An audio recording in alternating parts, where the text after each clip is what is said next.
Welcome to the Agent Upgrade Podcast with your hosts Jasmine, Krnjetin, and Alan Corey, where we learn the strategies of top producing real estate agents so you have the tools to upgrade your own real estate career. Hey, it's good to be back. The House of AC live streaming once again. I have taken a bit of a break to get some other projects off the ground, but I left you with so much content when I was doing this every single day.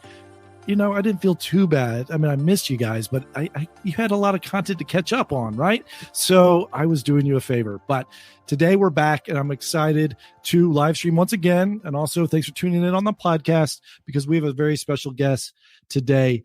When it comes to real estate investing, right? There's parts of it that I love, and I just get really excited about, and then, just like everything, there's parts that I don't necessarily is like what I wake up in the morning thinking about. So, you know, I'm sure my listeners are different than me, but I love finding the deal. I love negotiating the deal. I love figuring out the financing, getting the creative, the acquiring a property. That's the high that hits the most dopamine pulses for me. And I understand I've got to do all the other stuff. Like once I acquire it, you got to do the property management. You've got to, deal with the tenants and all that stuff. But the one part that I do not enjoy at all is the taxes, right? The tax strategy, the tax planning, the going through the details of the spread book, the spreadsheets and the QuickBooks or whatever you have to, do your taxes in the year, which is why I outsource it all the time. This is something that I'm like, this is not my specialty. I'm always going to outsource it.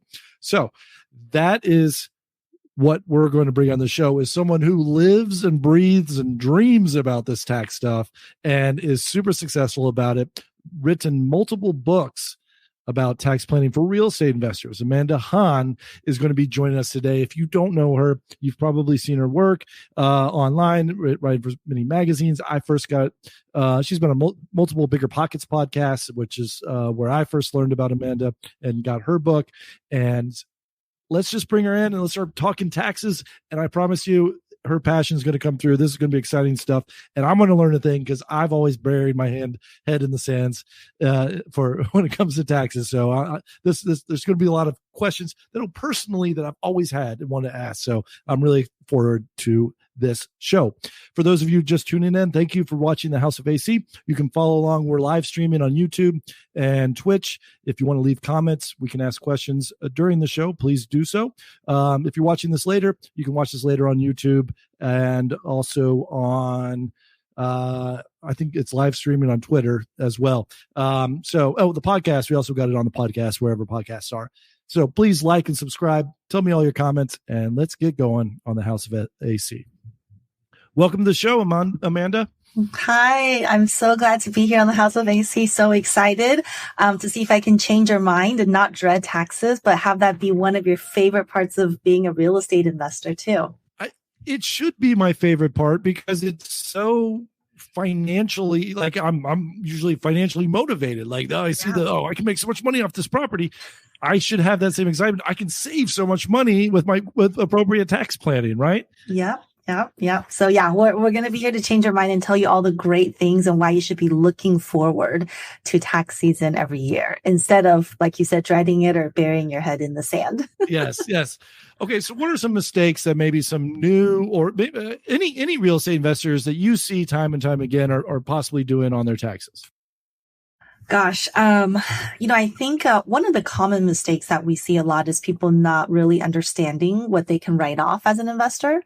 So I think, investors are pretty good at writing off, common rental property related things like property tax or mortgage interest, or if you have a property manager, whatever you're paying them. But what a lot of people miss out on are a lot of these overhead expenses relating to real estate investing.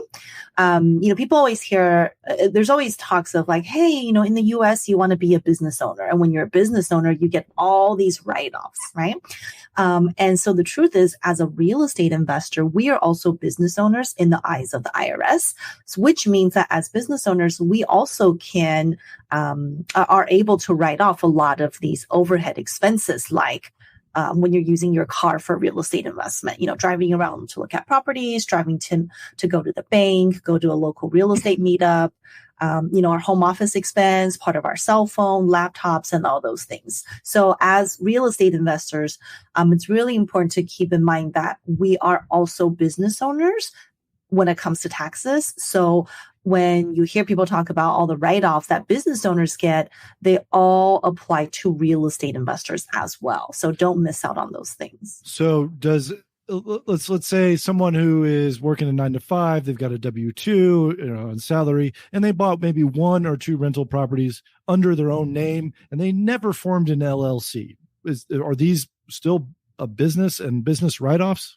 Yeah, that's such a great question, because that's probably one of the most common misunderstandings that people think. I always have people coming to us saying, "Hey, Amanda, I heard you on a podcast and I want to write all these things off, but I don't have an LLC yet." So it's really important to understand that as investors, we're business owners with or without a legal entity. What you described, an LLC or a partnership or a corporation, they're legal entities. That's all that means. It doesn't mean it's an actual business. And so for investors, whether or not we have a legal entity does not impact our ability to write things off. So yeah, you can just be someone who has a full-time job. You have 1 or 2 rental properties just in your personal name. You can write off the same exact things that another investor who might hold their rental in an LLC, right? You can write off this pretty much the same exact things. So let's talk about what a write-off is, because I think a lot of people think of a write-off saying, hey, I made $2,000 profit in rental income, but I had $2,000 of business expenses that I can write off. Is that one-to-one? Was that basically show up as zero income for that month? Yeah, exactly. So if a write-off will offset the income directly dollar for dollar. So if I had rental income of $100 and I paid my property manager $100, then my net taxable is actually zero. Okay, so I would assume most people have a car. How would they say, well, and let's say I've got 1 rental property, how could I write off my car or phone or internet, some of the examples that you give, to get some of that one-to-one write-off to reduce my quote unquote income, and save on some taxes? Yeah. Well, let's talk about the car first, right? For most investors, if you're not a full-time investor, you're probably going to use your car for personal as well as real estate. And so if you have a mixed use car, the way it works is you should be tracking your miles during the year to figure out how many miles are business miles. And business miles, again, driving to the bank, driving to a local real estate meetup or to your property or look for properties, right? Those are business miles. And you take your business miles compared with your total miles is what you arrive at business use percentage.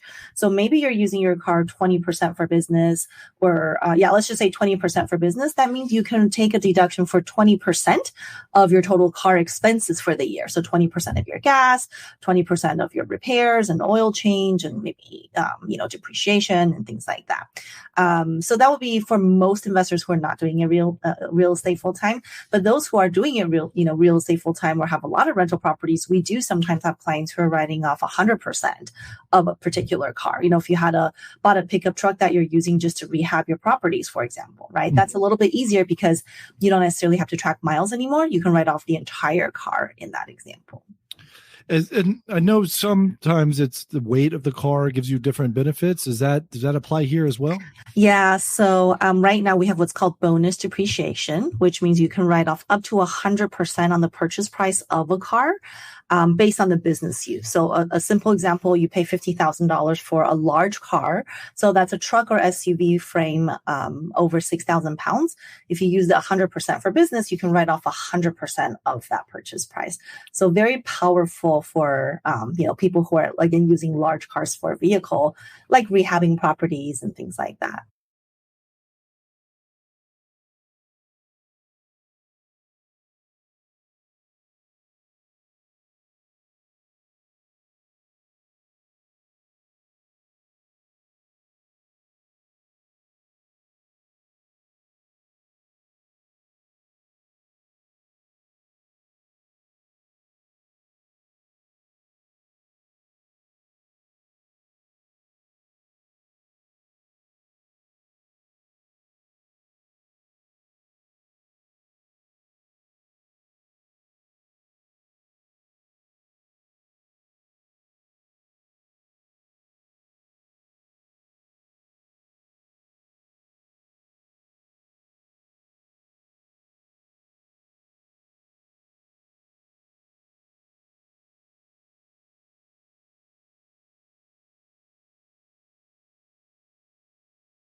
Yes. Well, yes and no. So the concept of it makes sense. However, in the tax world, nothing is ever as simple as it seems. So yes, for someone who buys a car, in a simplistic world, if that's all they're doing, and real estate is kind of their full-time gig, and it's a large car, then yes, the entire purchase price will reduce the other income that's being generated, or at least generated from the property. But if it's someone that's doing it part-time, or if the car is, not 100% business use or under the weight limit, you still get a benefit, right? It's just not be as as sexy as a $60,000 write-off, but it might be a $10,000 write-off, or it might be a $20,000 write-off. So again, depending on, how much business use you have, what your other income is, how much or how little you're actually doing in real estate. But yeah, I think that's where you see a lot of the people who are doing a ton of real estate when they say, oh, I made so much money in real estate and I've paid zero taxes, right? That's kind of like the ultimate goal. But for investors who are starting out, even if we don't get to zero tax, but let's say we made, $10,000 cash flow this year and we paid no taxes on it, versus maybe our W-2 where we're paying 37% tax, right. That's still a win, right? So you have to start somewhere, start small. And of course, we like no tax, but if we can even save $5,000-$10,000, that's still a great deal.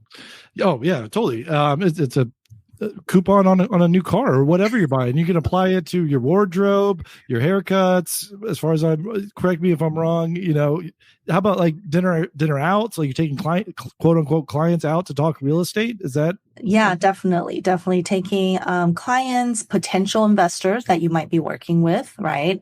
If you want to take your CPA out to dinner, that's also good too. Yeah. I like, so this is what I think, there's no like fact check. Like where's the gray line? Like obviously some people are really taking out investors every single night for dinner. Some of them are taking out their family every single night, right? Where do you draw the line to say, can you prove that you talked real estate? Like how do you walk that line? Yeah, it always comes down to documentation. So before going out to dinner, before going to a meal or to an event, you want to have some way to substantiate it, right? And now we're in the world of, everything is done electronically, email, text, things, chats online. So those are the things that you just want to make sure you have a screenshot or it's somewhere in history where if you're audited, you can pull those things up and help to substantiate that was indeed real estate related, right? Because in the tax world, essentially, you're guilty until proven innocent. What I mean by that is the IRS says, hey, you went for a nice steak meal. You said it was business related, but it's not until you prove to me that it was otherwise. And that's why it's important to say, okay, well, how do I go back and make sure I substantiate that? Was it an email I sent to this person? Was it a text message? And being able to pull up that information if you're ever audited. Or just have a digital calendar that you don't, you can refer back to for all your meetings. That's sort of how I play it. And no one's ever asked because I haven't been audited, knock on wood. So I think I'm not raising any alarms so far. Yeah. And you don't want to be audited. And, it's always the goal to not be audited. Even if you win an audit, just the process of it, is very time consuming and it could be costly if you have a CPA who's going to help you or even a tax attorney helping you. And what we've seen is when people are audited, they're sort of on like a VIP list or non-VIP list, if you will, where they're more likely to be audited again. Even if that first audit was what we consider a clean audit with no change, somehow you're kind of on this, frequent flyers list. Okay. Yeah. The suspicious ones, you're always suspicious. Okay. So how about now we've covered why you can get these tax benefits without forming an LLC, but a lot of new real estate investors they just have it in their head. They're not going to invest until they start an LLC, which there's obviously pros and cons with that, and I've covered that in the past. But are there any sort of tax-related pros or cons that creating and buying in an LLC name that you can kind of discuss? Sure. Yeah. I mean, for rental investors, right, landlords, whether it's a single-family, duplex, multifamily, again, you can write off the same things. You're using the same strategies with or without an LLC. But the reason people have LLCs mainly is for asset protection. So that's outside of what, I strategize on, but that is a team effort that we typically work with. So it'll be us as a CPA as well as an attorney to look at whether that's needed. A lot of times it's based on How much equity do you have in the property? What your risk tolerance level is? But one of the benefits of forming it before purchasing a property would be that you can buy it in the name of the LLC, possibly. Then you don't have to transfer title, later on. But one of the downsides is the cost and complexity. So what you're saying is like, hey, investors not ready to pull the trigger and actually invest until an LLC is formed. Sometimes it's kind of hiding behind that, right? I've had people who say, "Oh, I'm ready to do it. I'm just waiting for the perfect name for my LLC." And I said, "No, that's ridiculous. You need to look at properties and make offers. That's how we're going to make money, not with a wonderful LLC name, right?" It sounds like you've heard that. A bumper sticker or a T-shirt, because like so many times it's like, first of all, you can have the most creative name. No one ever sees that name. Like, what's the name of the LLC of the rental house across the street? Like, no one knows. Like, only the tax, property tax, government, when they send a bill, knows what that name is. And it's just a computer sending out an invoice. Like, you're not going to be advertising John's rental house or whatever. Like, the easiest thing is just name it the address, 123 Main Street LLC, and then all your accounting is a little bit easier. But so many people hung up on the LLC thing. Do you have a recommendation when someone should be thinking about that asset protection? Is that a price point, a comfort level, a period of their life, or what's your? I think it's, for me, because as a CPA, right, I have to look at the money side of it. So I'm always looking at a cost benefit and saying, okay, what is it going to cost for you to form an LLC? Are you going to do it online? Or are you going to have an attorney? Whatever that cost is going to be. And then is that justified by whatever the benefit is, right? The asset protection part, how much equity are we protecting? And is that justified by my cost of not just forming the entity, but paying the state fees every year, paying a CPA every year just to possibly file a tax return? And all those, because, especially for newer investors, our goal is to get cash flow.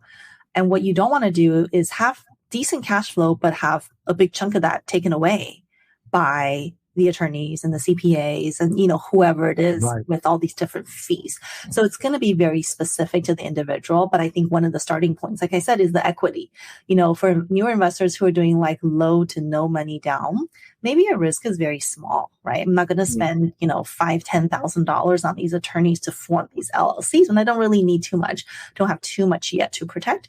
But you can have another investor whose first property, they have 50, 100,000 or more in equity, or they just have a lot of other assets that I might form it sooner rather than later.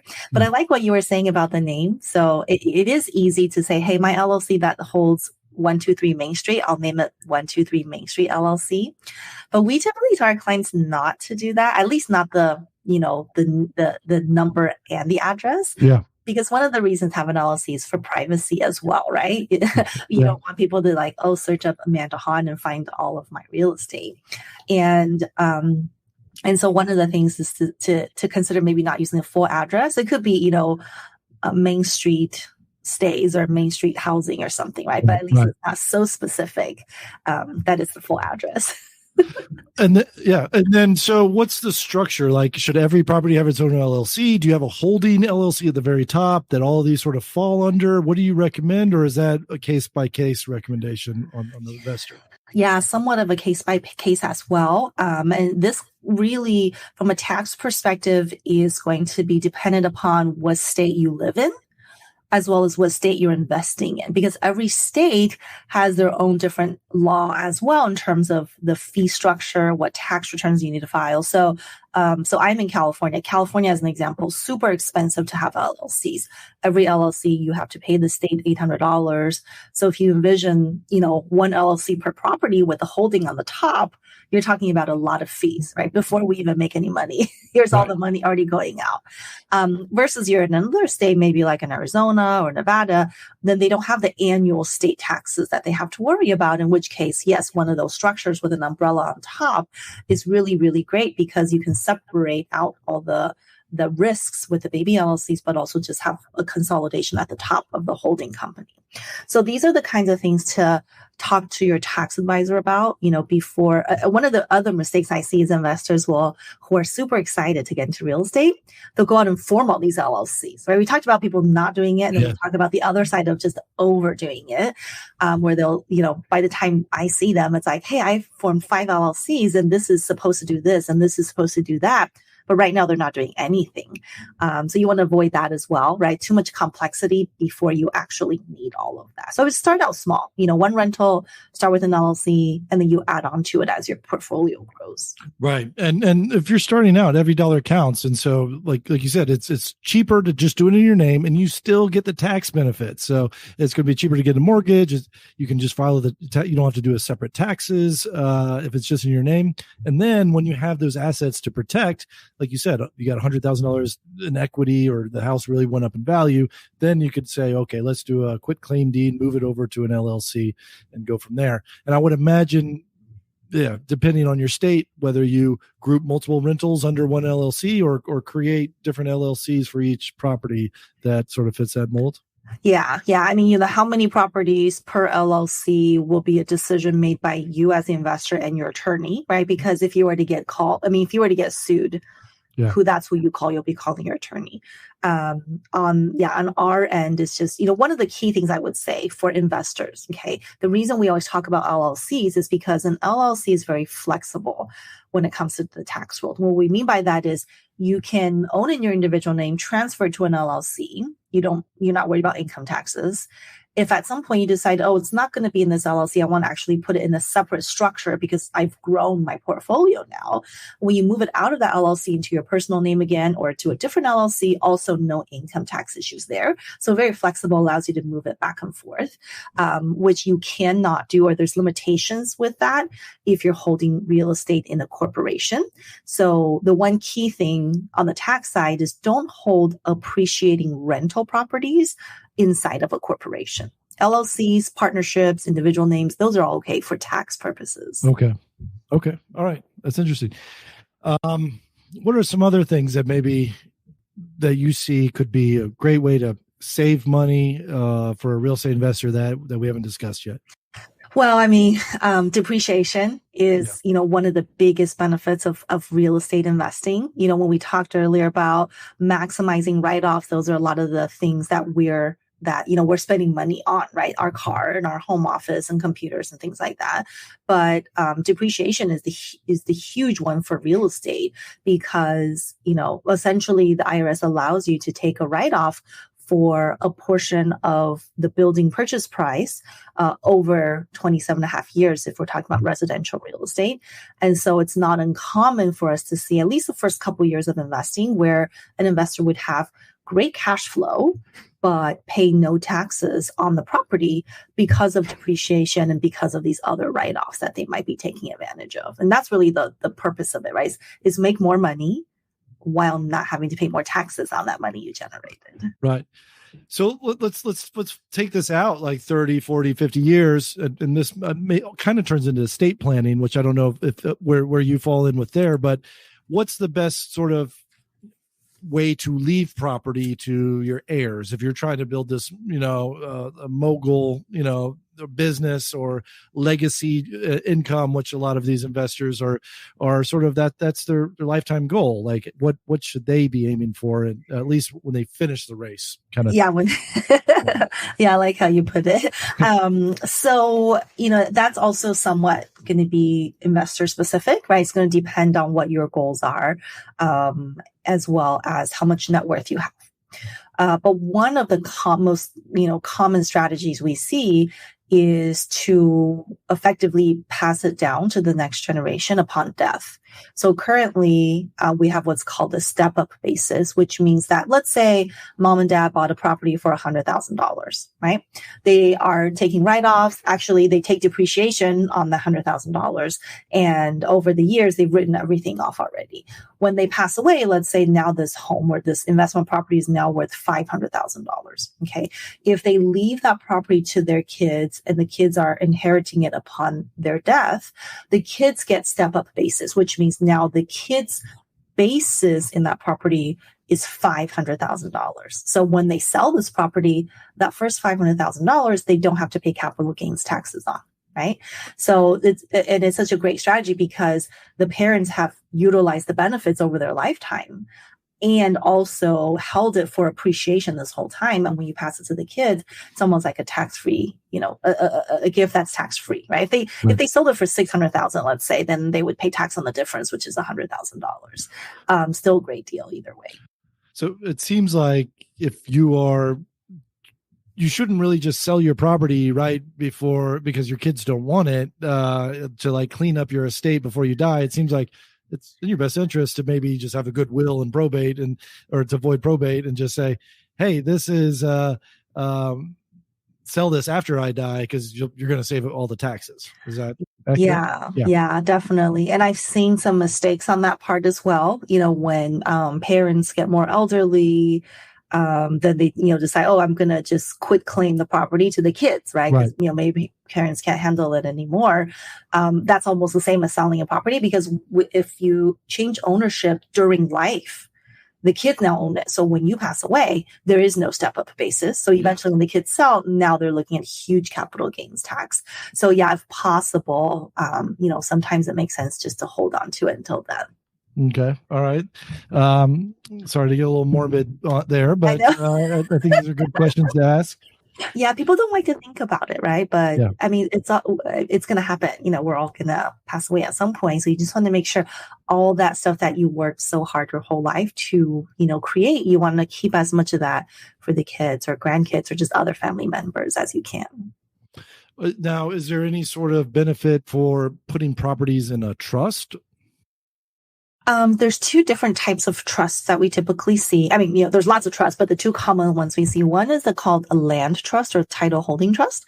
That really is not a tax strategy. That is typically done for privacy purposes. So if someone goes to the county records, they search up a property address, they're going to see Mickey Mouse Land Trust, right? And from there, they don't really know who owns it. They can't find the LLC. So it gives you more privacy. The other one we typically see is the living trust. And the living trust is it's a revocable living trust where, you have your property held by the LLC and then the LLC is owned by your living trust or title held in the living trust. And the benefit of that is that you can make changes to the trust anytime. So let's say you have 3 kids and you want them, to have a third each. But at some point you change your mind. You say, okay, I want it to go to the other 2 kids only. You can change that anytime during your life. And it just basically helps you to avoid probate, right? Avoid the state having to make decisions on what happens to that asset if you pass away.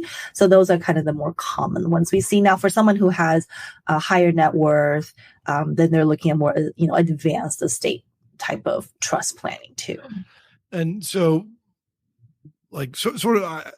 I've always sort of pushed a lot of this stuff off because it's like, well, I'm buying and selling like every month. I'm selling this, I'm buying that, I'm selling this. And I'm like, I don't want to constantly be updating a will or a trust or beneficiaries on constantly. And so is that something that would be good because revocable, meaning I could edit it on the fly without too much trouble or what would you recommend in that situation? Yeah. I mean, so if you're talking about buying and selling of rental properties or you're talking about flipping real estate? For my specific purpose is rental properties, but yeah. So for rental properties, typically the way we see it is the rental be held by an LLC, right? The LLC. And so when you buy and sell, it's just the LLC is buying and selling. Yeah. The LLC will list the member to be your living trust.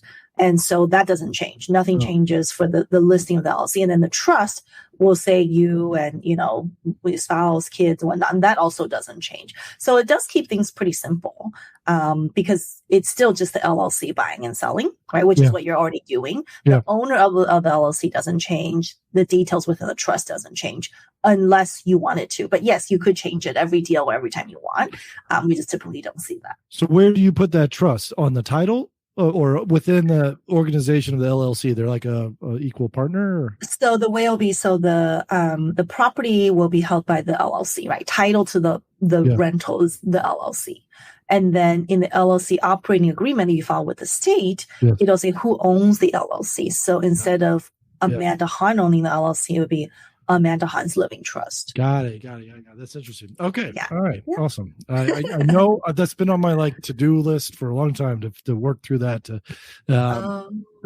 just to understand it. Like, what are my options? Like, I feel like I'm not thinking, because what happens is I get a lot of deals from like retiring investors. And so they're like, my kids don't want anything to do with real estate.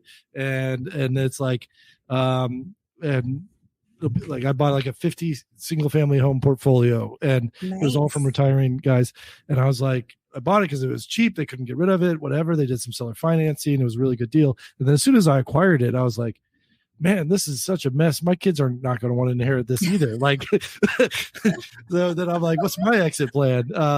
So I keep having these thoughts whenever I'm like evaluating a deal. And so I'm like, do I try to simplify? I don't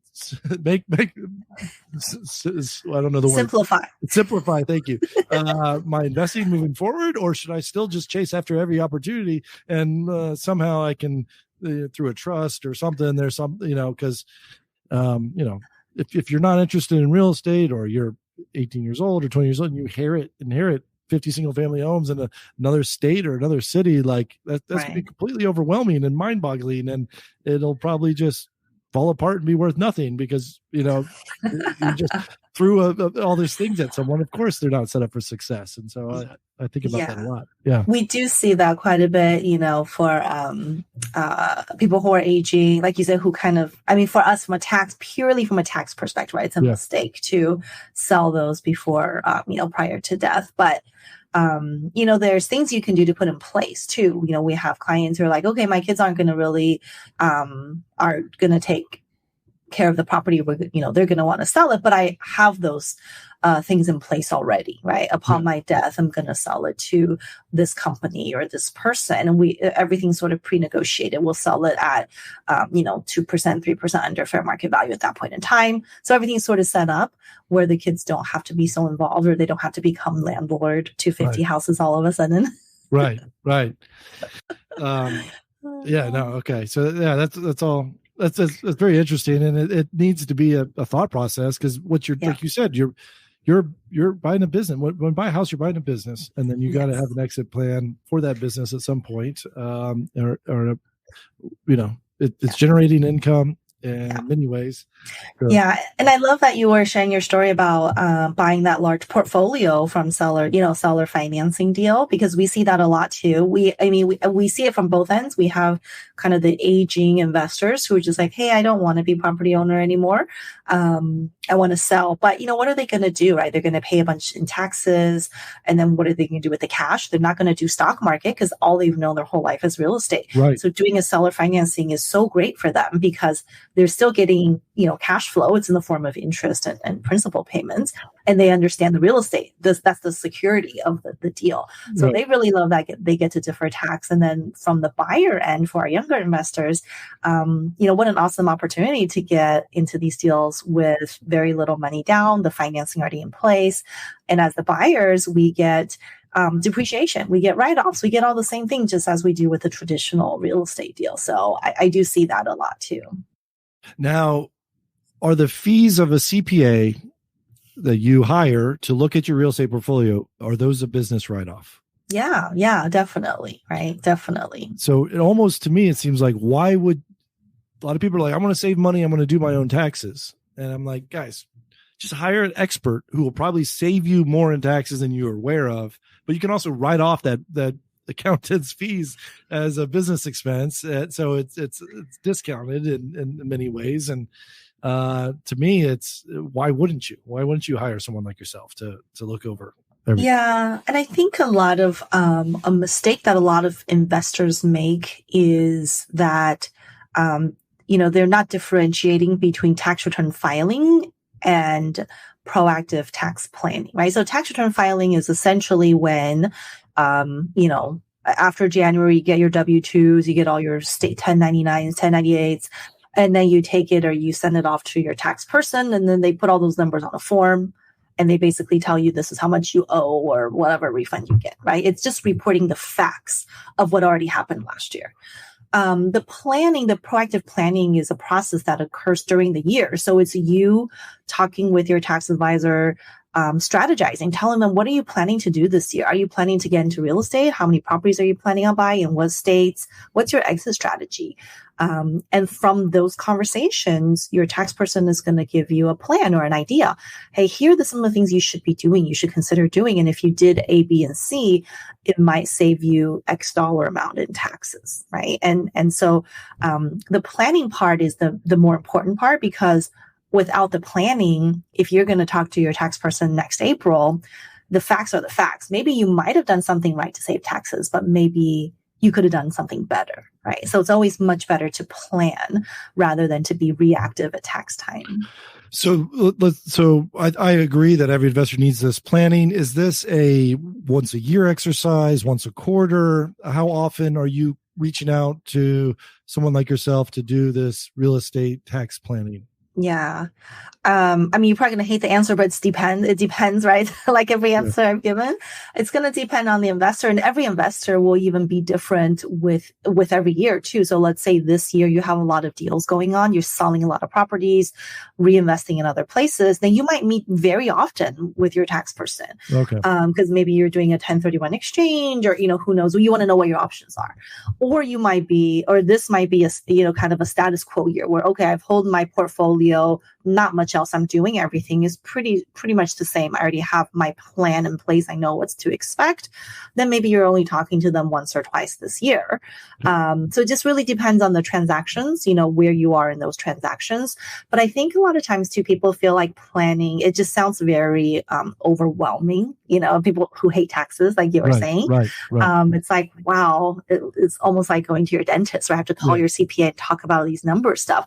But really, the planning side for you as an investor, right? The goal is not for you to learn and understand everything about taxes or how do we calculate depreciation. That's not your job. Your job really is to just have open communication with your CPA. It could be as simple as a 2-sentence email, right? Dear CPA, I'm looking at Main Street property. Should I sell or refinance myself for $300,000, right?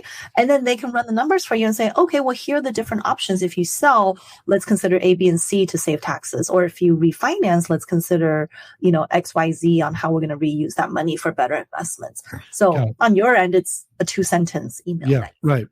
Yeah, no, this is good. We got a question. We've covered this, but we'll just want to clarify it. If Elena asks on Facebook, if you're planning or leaving property with a child, can you or would you put them on the deed, or do you keep everything in your LLC and set up the will? I'd like to answer this to make sure I was paying attention to you. Yes, let's do it. Okay, so you said no, do not put them on the deed, because you want that step-up basis, which means they bought it. Let's say you bought the house at $100,000. When you die and it's now worth $400,000, your children would inherit a $400,000 asset. So if they ever sell it, that's taxed on as if they acquired it at $400,000 rather than $100,000. So really what you need is a really good irrevocable trust or will. Did I get that right? So typically it's a revocable living trust. Revocable, meaning that you can't edit it. Yeah. Yes. A revocable one that basically says, do this with my property upon my death. And then, and that's much better than doing an LLC with your child in the LLC as well. Yeah, right. If you have an LLC with your kids, it's pretty similar to adding them to the deed, right? Where now part of that ownership of the property is co-owned with the kids. So that portion no longer gets step-up basis. So typically, the suggestion is the kids are not on the deed and they don't co-own the LLC with you. It's just you, your LLC through your revocable trust, and then they get everything or, whatever you want them to get at inheritance. Of course, Elena, this depends on your net worth as well, right? So people of higher net worth, there are different, more advanced strategies than what we're discussing. Are you familiar with sort of like apartment syndication where there's like limited partnerships and GPs and this could be real estate related, but also maybe you're investing in a startup business or something like that. Is there benefits to putting them that, like, someone else has an investment property and you want to put $100,000, you're a credit investor in their investment, and they're buying an apartment and they're passing around the hat collecting money. And so if you're familiar with this, you're on the limited partnership side. You're not making any decisions. You're just a passive investor, right? And then you're portion of your whatever $100,000, let's say that's 2% of the deal, then you get 2% of the rental income, 2%. Is there any tax advantages or strategies to putting that in your personal name, in a business name, in a trust, or anything like that? Yeah, great question. We so we have clients who are syndicators, who syndicate apartments and mobile homes, and we have clients who are investors, passive investors of syndications. And I'm a passive investor myself, so I have investments in different syndications. Now, whether let's say as an investor, whether my 2% ownership you mentioned needs to be an LLC, probably not. Definitely not from a tax perspective. Okay, so I can own it individually. But if I happen to already have an LLC and I want to use it, or I already have a living trust I want to put under my living trust, that's fine too. So same benefit, same deductions, regardless of whether I have it in an entity or not. Okay. The syndication itself is already an LLC, right? So there is a level of asset protection there already. But what I love about passive syndication investments is that it's pretty hassle-free. At the syndication level, they should be already doing a lot of the more advanced tax planning. So they're doing all the bonus depreciation, cost segregation to accelerate as much write-off as possible. So hopefully for me as an investor, even though I'm getting cash flow, I'm not getting, a K1 showing large taxable income in the early years. Now, can you explain depreciation? Because I think a lot of people assume it's the opposite of appreciation. Appreciation meaning the property went up in value, and depreciation, they think, means it goes down in value. And I know that's incorrect, but how do you explain the difference? Yeah, so depreciation is just a tax term. It bears no meaning to the actual market value of a property. Basically, the IRS just says, hey, our assumption is that when you buy a piece of property, the property building has components within that building. And so as you own a building over time, it deteriorates, right? Part of the materials, things might break down. And so because of that, we can take a tax write-off, and that's what's called depreciation, right? And so when we have a property, let's say we bought a building for $100,000, we can take a write-off based on that $100,000 purchase price, irrespective of whether my property is going up in value every year or going down in value. So the depreciation is strictly based on IRS rules. They've set out the timeline of how quickly or how slowly you take depreciation. Now within the depreciation world, then there's other strategies in terms of okay, how can we write off more, or how can we write off more faster rather than waiting over the next couple of years. And this year, we still have what's considered 100% bonus depreciation. So that just means certain assets for your real estate, you can write it off immediately rather than having to wait for multiple years. So like appliances, as an example, if you add an appliance or whatnot to your rental property, those are typically eligible for bonus, which means my, $900 refrigerator, I can probably write it all off in this year rather than having to depreciate it over multiple years. Got it. Yeah. And so, I think residential is 27 and a half years. And so the way I sort of think about it is you buy a house, the IRS thinks it's going to fall apart, or you've got to replace everything within 27 and a half years. And so the regular depreciation is whatever the purchase price is. You subtract the land value. Maybe it's a $100,000 house. Probably the land is worth 20%. So you got an $80,000 asset that you've got to replace every single component with over the next 27 and a half years. So you take 80,000, divide it by 27 and a half, and that is how much you get to depreciate, which whatever that number is. Let's say it's $2,000. That means if you made 2,000 profit that year, you get to take off 2,000 for depreciation. So you pay it's another way to not pay real estate investors not to pay taxes. Yeah. I like the way you describe it. The other part about depreciation too is, the 27 and a half years is kind of the slow and steadied method allowed by the IRS, but you can also do what's called segregation. And that is where, your CPA and an engineering firm can come out and look at this $80,000 building and say, well, it's not just a building. The building is made up of a lot of different things. So there's specialty plumbing, there are drywalls, there's flooring, there's cabinets. And once those components are broken out, a lot of those you can take faster depreciation on, where I was saying, we have bonus depreciation this year. So maybe out of that $80,000, we said, well, 20,000 of these are, flooring and cabinets and other stuff we can take bonus on. So your first year write-off might be $20,000. And then the rest, you can still take it over 27 and a half years. So very powerful. 2022 is the last year of 100% bonus depreciation. So we do see a lot of investors trying to, hurry up and buy properties and put it in service.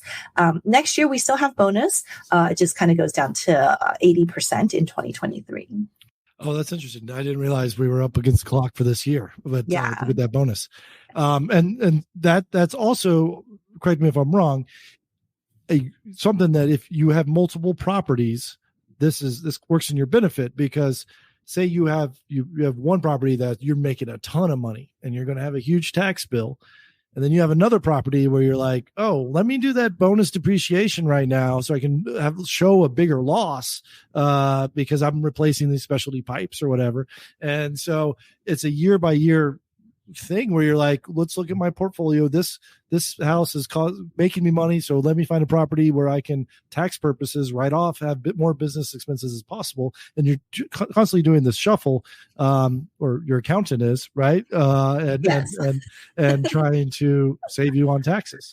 Yeah, definitely. And people, is the depreciation helps to offset rental income, right? Whether it's your own properties or maybe you had, you're a passive investor in another syndication that had large cash flow or a gain. You can also use the same strategy to offset that other type of rental income too. For certain type of investors who are, what we consider real estate professionals, or, certain active investors who are dealing in short-term rentals, sometimes you can even utilize rental losses, including all that depreciation and bonus, to offset W-2 income or income from other businesses or crypto investments as well too. So, there's a lot of fun planning that you get to do when you're a real estate investor. And so a lot of times people are like, great, I found the deal. I want to be a real estate investor. I just don't have the money. But what you just said, let's say someone, a doctor, has a ton of, usually a high income, right? And they don't have the time to invest in real estate, but they do want to diversify. They could take some of their savings and invest with a real estate investor. And then that investment with just bonus depreciation and other tax strategies applies to the investor, that doctor, as well as to the real estate investor, so that if you're a high income earner, whether you're a doctor, lawyer, whatever income, that you can invest in real estate to not only make money on that investment, but also make money by saving and writing off and writing down your W-2. Is that accurate? Yeah, it's possible to do. But in the tax world, it's not as simple as just, hey, let me give you my money and get the benefits. So that in your example, that physician or a spouse of theirs, we're talking about long-term rentals, they do have to qualify as real estate professional status. So, if someone's a full-time doctor, that's going to be difficult, but maybe if they have a spouse, right, who can do real estate, that could be possible. Or if the particular product we're talking about is like a short-term rental, then they don't have to be a real estate professional, but they do have to, still meet material participation, which in, kind of a high level means they have to be very actively involved in the short-term rental property. But yeah, that is something we see a lot. Even for someone who doesn't meet those requirements, we do see clients who specifically are physicians, that have a lot of other passive income. Maybe they're a doctor, but they also invest in a very profitable dialysis center or surgery center, right? And so they can use rental income or rental losses that are passive to offset a lot of those types of investment income too. So yeah, very powerful and fun things to be done with real estate. Yeah, no, this is fun. And so you're an investor as well, it sounds like. What sort of real estate investing do you get into? And do you do it because of the tax reasons, or just are you in it for other reasons? Both. I mean, for taxes and, cash flow, right? And other multiple streams of income, appreciation plays. Most of our stuff is pretty boring stuff. I'm from Las Vegas originally. And so our family has a lot of investments in Vegas. And, we've also got our own investments in Vegas too. Just, traditional long-term hold type of things, nothing too fancy. But I also do, I invest passively in a lot of syndications as well. Yeah. My next thing, I think I'm really interested in doing short-term rentals. So that's on my to-do list. Oh, fun. Yeah. Now I know Vegas or Nevada has, from what I understand, zero property tax. There is property tax. There's zero income tax. Zero income tax. Okay. Yeah. Is there any place out there with zero property tax? No. Not that I know of, although Nevada has very low property tax as well. So a lot of the states, like Texas, who have no income tax, no state income tax, has high property tax because the property taxes kind of make up for, the state's revenue needs. Nevada, one of the benefits of Nevada is that the gaming board pays a lot of taxes for the state. So we have, no income tax as well as very low property taxes. So this is my ignorance, but this is what I'm hearing, which doesn't sound right to me in my head. I created LLC in Nevada. My business is in Nevada. It makes me money. That income, when you say no income tax, what does that mean? Like I don't pay tax on that income? So no state income tax. It just means that you don't have to pay Nevada state income tax, right? Okay. So like for California, for example, if you make $100 taxable income, you pay federal income taxes and you also pay California income taxes. Okay. Right? But the same person living in Nevada, they just pay federal income taxes. There is no Nevada state income tax. Okay. Yeah. Well, that's something. But I like what you were thinking better. Yeah. I was like, that doesn't, I knew that wasn't right. I've never lived in a state with no income tax. So, this is maybe not a question that you can answer, but I see a lot of these sort of like crypto millionaires and guys, and I don't know if it really applies to real estate investors, but what they do is they go buy property in Puerto Rico or some sort of U.S. territory. And from with the way that they're preaching on social media and TikTok and things, it seems almost too good to be true. But the story, the dream that they're selling is if you live there for 186 days out of the year or something like that, you kind of have tax advantages. You know what I'm talking about? Yeah, I mean, I have a very limited understanding of what you're talking about, because yes, we do have, I do have colleagues who work in that arena. Our firm, we don't specialize in kind of the offshore tax planning. But yes, those opportunities do exist. They're a lot more complex, right? Because you're talking about more, offshore type of entities and things like that in order to shift income. So yes, it does work as far as I understand it. Yep. But you just have to have a pretty significant amount of income and net worth to justify the cost of setting something like that up. Yeah. And moving to, exactly. And moving your family. Yeah. I mean, I guess the dream they're selling, like, I think it has income tax breaks and things like that. And, whatever. But, everyone spins their story, to seem like you should be doing this. And should I be? It sounds a little bit too good to be true.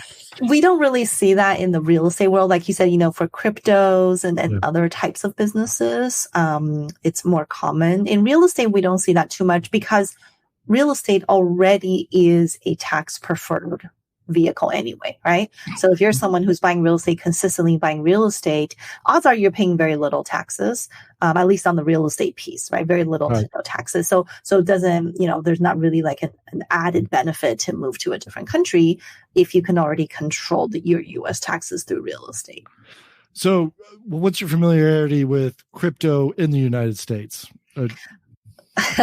More than I want to be, because our firm, we specialize in working with real estate investors. So most of our clients are, people who either already are investing in real estate or people who are, at least determined that real estate is going to be a significant part of their portfolio going forward. And so for the longest time, I told people, hey, we do real estate. So I don't, I'm not really an expert on cryptocurrency, but I will tell you this past year, a big percentage of our real estate clients have dabbled in cryptocurrency. So that's why I say I probably know a little bit more than I wanted to. But well, I'm one of those people. And I think it's the mindset of what you like, what I love about real estate, the passive income, the wheeling, the dealing that like I led with at the start of the episode. You get that in crypto, it's similar sort of, this could be passive income. This is exciting. It's probably, it's definitely a little bit more gambling than in crypto than there is in real estate, but it's an excitement and it's building long-term wealth, potentially Yeah. very passive in many ways. So I see why I think if your clients being real estate investors for the most part, this is probably a conversation that's going to come up more and more. Yeah, definitely. And the thing, we see a lot of clients who maybe made money in crypto and are wanting to put it into real estate, right? Something more stable in their eyes. And so newer investors moving money from crypto to real estate. But the hurdle, just, technically speaking, for CPAs, a lot of my colleagues outside of our firm too, is that the tax code with respect to crypto is so new, and there's so many unknowns, so many things that still have to be clarified, so we all understand what is intent, what is the law trying to do, and that's the part that's a little bit uncomfortable. Real estate's been around for forever. Right. We all know the rules. There's nothing super gray about what the rules are, how to do depreciation, how to treat certain things, and just not that way, in the crypto taxation yet. But hopefully soon. Yeah, no, I hear you. Okay, let's wrap this up a little bit by telling me a little bit about the books you've written and who they're for.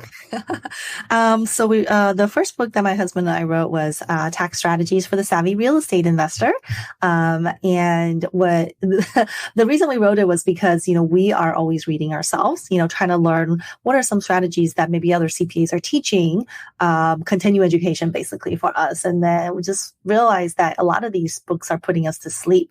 And I thought, if I'm a CPA and if the tax books are putting me to sleep, I can imagine what the everyday investor is getting out of those books. So we decided to write a book that was an easier read for people. And effectively, it's just a bunch of stories, real life client stories, where we shared how tax planning can work and what happens when it works well, as well as kind of horror stories about tax planning done wrong, or people who didn't do the correct planning.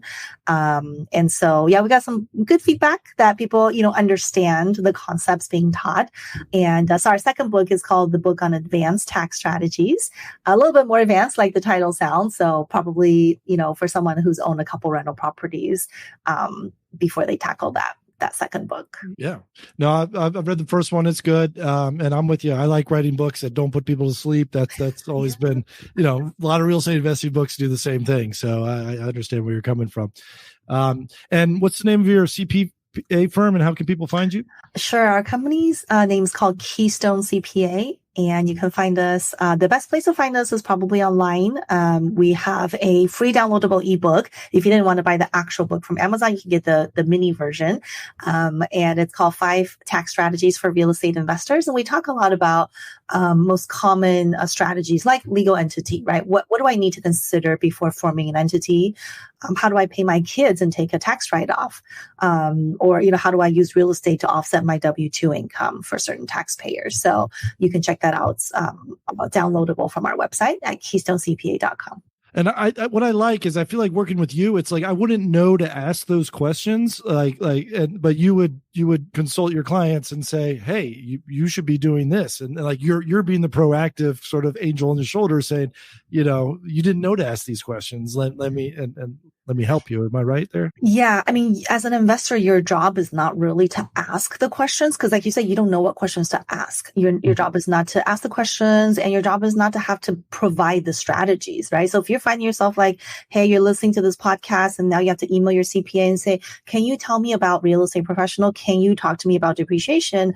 Then you have the wrong person, right? Because that's right. The thing that your tax person is supposed to bring to you.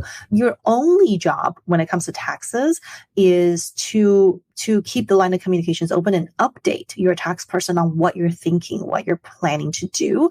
And from there, they can help add the value to what your options are and how those things can help you.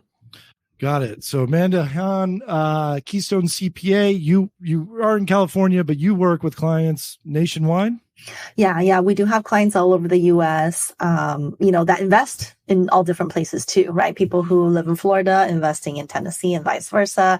All over the U.S. All right. Well, this has been great. I've learned a lot, and I have a to-do list now of stuff that I've thought I need to do these things, but you've really solidified the direction and the path for me to go and really take this planning. So thank you for being on the House of AC, sharing your wisdom, and your books are great, and looking forward to staying in touch and hearing all the other strategies you come up with. And I definitely want to hear how the short-term rentals go for you in the future. Yes, love to come back. Thanks for having me.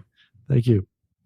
Thanks for listening to the House of AC, guys. This is sponsored by Jasmine Mortgage Team. If you're looking for a refinance or your first purchase, primary or investment, JasmineMortgageTeam.com. Please go there. That is where I go to get my own personal mortgages on all my properties as well. So I can give them 2 thumbs up. You're going to get the best of the best over at Jasmine Mortgage Team.